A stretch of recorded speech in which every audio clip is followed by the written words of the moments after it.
গত ২৪ ঘন্টায় বৃষ্টিপাত না হয় শেরপুর পাহাড়ি এলাকার ৪টি নদীর পানি কমতে শুরু করেছে।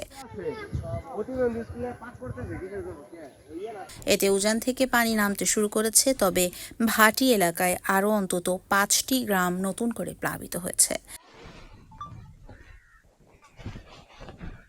পানি বৃদ্ধি অব্যাহত রয়েছে শেরপুর সদরের ব্রহ্মপুত্র নদী।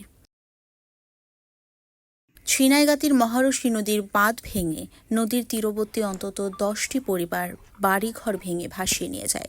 মহারশী ও চেল্লাখালী নদীর পানির তোড়ে নিখোঁজ ২ শিশু ও কিশোরের মরদেহ উদ্ধার করেছে স্থানীয়রা।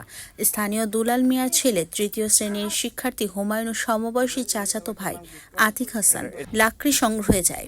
এমন সময় স্রোতের টানে ডুবে নিখোঁজ হয় হুমায়ুন। পরে খবর পেয়ে জামালপুর থেকে ডুবুরি দল এসে উদ্ধারের চেষ্টা করে ব্যর্থ হয়ে উদ্ধার কার্যক্রম স্থগিত করে ফিরে গেলেও স্থানীয়রা রাতে উদ্ধার করে।